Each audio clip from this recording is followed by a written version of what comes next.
Assalamualaikum. Welcome to Shah Group Educational Channel, Class Metric, Mathematics and Chapter number 1 which is Algebraic Sentences. बच्चों सबसे पहले समझते हैं equation किसे कहते हैं. Definition बड़ी सिंपल सी है. If symbol of equality is involved in an open sentence, then such sentence is called an equation. ऐसा सेंटेंस, ऐसी एक्सप्रेशन जिसमें इक्वल्स टू का साइन आ जाए, उसे क्या कहा जाएगा? उसे इक्वेशन कहा जाएगा. सिंपल. याद रखने वाली बात क्या है? The value of unknown variable for which given equation becomes true is called root of the equation. जो एक unknown variable होगा उसकी वैल्यू मालूम करेंगे, अगर वो ट्रू है तो उसे क्या कहते हैं? Root of the equation. True का मतलब यानी लेफ्ट साइड राइट साइड बराबर आ जाती है उसको पुट करने पर. तो इसकी एग्जांपल बड़ी सिंपल सी है. x + 2 = 5. तो इस एक्सप्रेशन में अगर यहाँ x + 2 + 5 लिखा होता तो हम उसे एक्सप्रेशन कहते हैं, हम उसे पॉलीगॉन कहते हैं. लेकिन ये क्या है, यहाँ इक्वल्स टू का साइन आ गया तो इसे क्या कहा जाएगा बच्चों? इसे इक्वेशन कहा जाएगा. ठीक है. एमसीक्यू की अगर हम बात करें, बहुत सिंपल सा है. सॉल्यूशन सेट मालूम करना है हमें. 5 - 4x = -7. तो इसको सिंप्लीफाई करते हैं. आप ऑन पेपर करेंगे, मैं आपको जरा सा डायरेक्ट करने की कोशिश करता हूँ. -7 वहां जाके प्लस हो जाएगा और 4x माइनस का वहां जाके, यहाँ माइनस का वहां जाके प्लस हो जाएगा. तो 5 + 7 बेटा हमारे पास हो जाएगा 12. यहाँ होगा 4x. 4 मल्टीप्लाई हो रहा है वहां जाके डिवाइड. तो 12 को 4 से डिवाइड करेंगे बच्चों, आंसर हमारे पास आ जाएगा 3. Got it.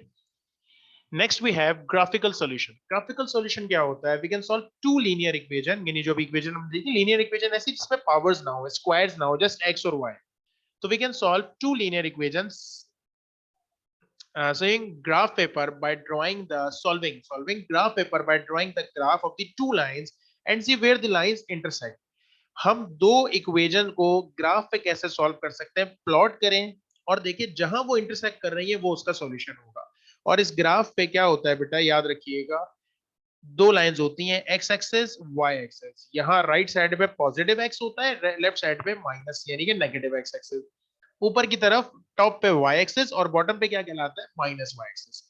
तो इस पे हम सिंप्लीफाई करते हैं और अपनी दो इक्वेशंस को इस पे प्लॉट करते हैं. जहां वो इंटरसेक्ट करती है वो उसका सॉल्यूशन सेट होता है, या यूं कह लो उसके आंसर्स होते हैं. तो इस मेथड को ग्राफिकल सॉल्यूशन कहा जाता है. ठीक है. इसके एमसीक्यू हमारे पास क्या है? 0 on graph is known as. तो याद रखिएगा, जब भी आपको इस तरह की वैल्यू दी होगी, पहले हमेशा एक्स चेक करते हैं, फिर हमेशा वाई चेक करते हैं. तो ये कह रहा है एक्स पे भी 0, वाई पे भी 0. ना एक्स पे मूव करना है ना वाई पे मूव करना है. तो ये पॉइंट क्या कहलाएगा बेटा? इस पॉइंट को याद रखे कहते हैं ओरिजिन. ओके.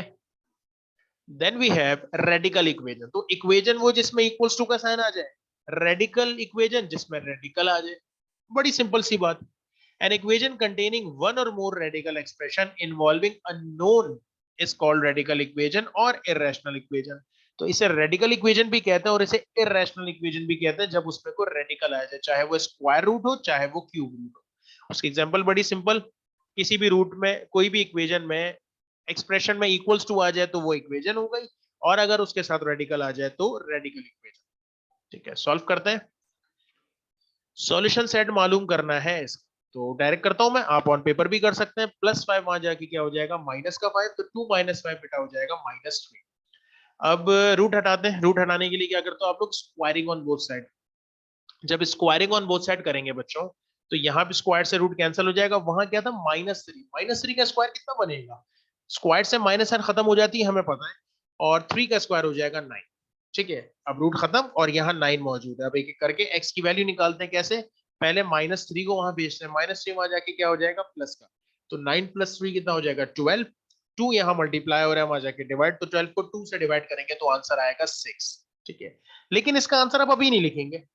जब भी रेडिकल इक्वेशन होती है तो उसको वेरीफाई किया जाता है कि क्या हमारा आंसर सेटिस्फाई हो रहा है इस इक्वेशन में या नहीं हो रहा. तो हम क्या करेंगे? जो 6 आंसर है इसमें पुट करके देखेंगे क्या लेफ्ट साइड राइट साइड बराबर है, तब पता चलेगा ये ट्रू है या नहीं.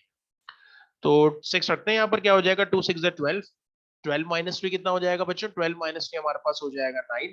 अब 9 पे रूट है तो 9 का रूट तो 3 होता है. 3 + 5, 3 + 5 ये तो 8 हो गया. जरा रीचेक करते हैं. 2 × 6 = 12. 12 - 3 हो जाएगा 9. 9 का रूट हमारे पास आएगा 3 और 3 + 5 कितना हो जाएगा हमारे पास? 8 हो जाएगा. तो वेरीफाई तो नहीं हो रहा. तो जब वेरीफाई नहीं हो रहा तो इसका आंसर क्या होगा फिर? Null set. तो बात समझ में आई कि रेडिकल के सवाल में वेरिफिकेशन लाजमी है, और अगर वेरीफाई हो जाता तो हमारा सॉल्यूशन सेट 6 होता. लेकिन अगर वेरीफाई नहीं हो रहा तो फिर हमारा आंसर क्या है बच्चों, null set. Got it. Then we have absolute value. Absolute value की डेफिनेशन है द एब्सोल्यूट वैल्यू और मॉड्यूलस भी कहा जाता है of real number x denoted by, इस तरह से इसको मॉड में रिप्रेजेंट करते हैं, is a non negative value of x without regarding to its sign. चाहे मॉड के अंदर वैल्यू पॉजिटिव है या नेगेटिव है, जब आप इसका मॉड मालूम करेंगे, मॉड्यूलस मालूम करेंगे, एब्सोल्यूट वैल्यू मालूम करेंगे, तो आंसर हमेशा कैसा आएगा, पॉजिटिव आएगा। जैसे अगर मैं आपसे कहूं, जस्ट फॉर समझाने के लिए बता रहा हूँ, -4 का मॉड बताया या -4 की एब्सोल्यूट वैल्यू बताए तो आप बताएंगे 4। मैं आपसे कहूं +4 की वैल्यू बताएं, मॉड्यूलस बताएं या एब्सोल्यूट वैल्यू बताएं, तब भी आप क्या कहेंगे, 4। तो मॉड्यूलस के अंदर जो भी वैल्यू होगी वो बाहर आके कैसी हो जाएगी, पॉजिटिव ही हो जाएगी। अब सॉल्यूशन सेट जब मालूम करते हैं तो हम क्या करेंगे, -2 को पहले सामने भेजेंगे तो +2 हो जाएगा। अच्छा, मॉड हटाने का तरीका क्या है कि ये वैल्यू मॉड से बाहर और वो वाली वैल्यू मॉड के अंदर, तो हमें नहीं पता होती मॉड के अंदर वो वैल्यू प्लस में थी या माइनस में थी। तो जब हम सॉल्यूशन सेट मालूम करते हैं तो सामने वाली वैल्यू को दोनों में कंसीडर करते हैं, प्लस में भी माइनस में भी। तो देखिए -2 को सामने भेजा, +2 हो गया।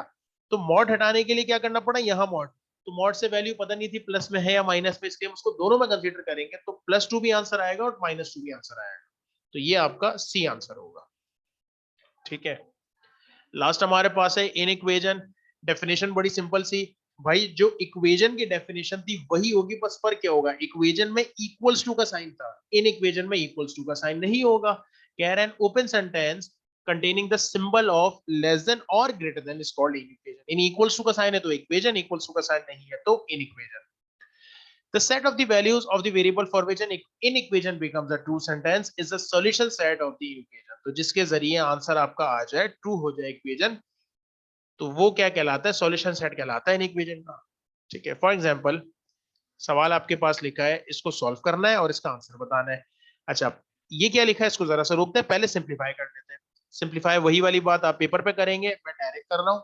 -2 वहां जाके प्लस हो जाएगा, तो 7 + 2 9, 3 मल्टीप्लाई हो रहा है वहां जाके डिवाइड, जब 9 को 3 से डिवाइड करेंगे तो 3 आंसर आएगा। अब देखिए बन क्या रहा है, x इक्वल्स टू 3 नहीं बन रहा, क्या बन रहा है, x ग्रेटर देन 3।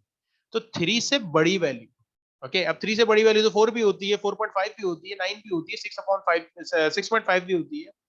वो कह रहा है x belongs to n। n कौन से नंबर्स होते हैं बच्चों, नेचुरल नंबर्स। तो नेचुरल नंबर्स 3 से बड़े कौन से होते हैं, ऑब्वियसली 4 5 6। 3 से शुरू मत करिएगा, 3 से बड़ी वैल्यू आई है, 3 ग्रेटर देन आया है।